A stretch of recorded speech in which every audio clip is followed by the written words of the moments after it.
Our neighborhoods, our streets, very public places. What happens inside our homes is invisible to the outside world.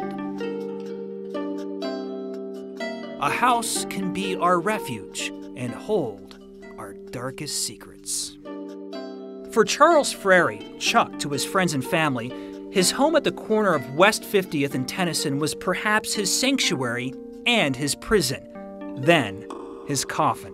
A body was found inside a home. In his own Conditions home. in the home were so unsanitary. They consider his death suspicious at this point. Of course I was sad. I've been sad. I mean, the whole thing is heartbreaking. I have one good memory of my dad, and that's when we were sitting on the side of a mountain. We'd just been hunting all morning. The sun finally was getting to where we're not freezing to death, you know. We're cracking jokes and he was smiling, and then that memory fades away and it's all bad after that. That's all I have. Chuck's 4 kids describe their upbringing with their father as harsh and confusing as they watched their dad descend into the grips of mental illness. In the 1980s, he became abusive and reclusive. Held hostage by his own mind, Chuck began amassing a secret in his home. I went to a counselor with him at one time because he had asked me to go, and he had ADHD, he had the hoarding, anxiety, depression. OCD. They tried to work with him and throw a piece of paper away in the garbage, and he got really, really bad anxiety, and he couldn't do it. Chuck was an extreme hoarder, possibly one of Denver's worst. When we first went in, I was in shock. I was like, I can't believe he didn't come to one of us and say, hey man, you know, help me, or, you know, I mean, any one of us would have took him in a second if we knew he was living like that. He really pushed you guys away from him. His hoarding was more important than us. How did this bright young man, once happy, married, a science teacher, end up lost in his own home?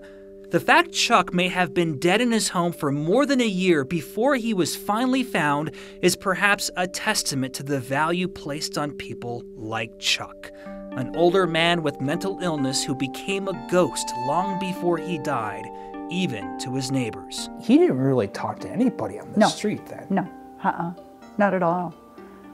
You know, that one conversation, that singular conversation I had with him walking up the street was a pleasant interlude in a pretty reclusive guy's life, I guess. And this was like the one time you spoke with him, like, right. Like what, 15 years and living here? I've lived here 15 years.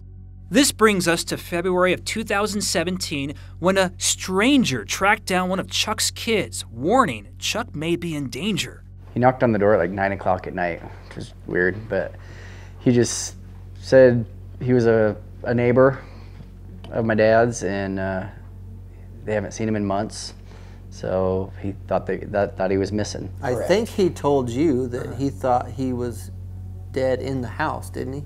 Oh, that's right. He did say that, and that's what made us call the cops. Going back to where they say they found him,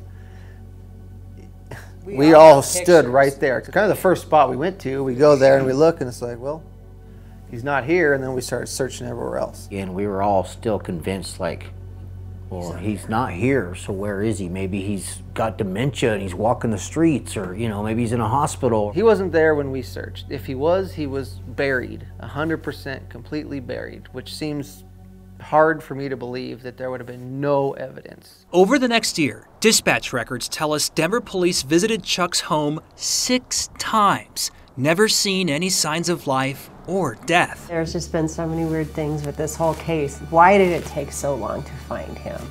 What happened to him? How did he die? Yeah, the autopsy report came back as unknown. You know, we had searched the house a year ago and didn't find anything. Apparently they go in and now they found a body. 383 days after police were first warned about Chuck, his remains were discovered in his own living room in his home. What took so long? Did police do everything they could to find Chuck? I believe we did, based on the information that we had. I don't think that anything we could have done differently would have changed the outcome.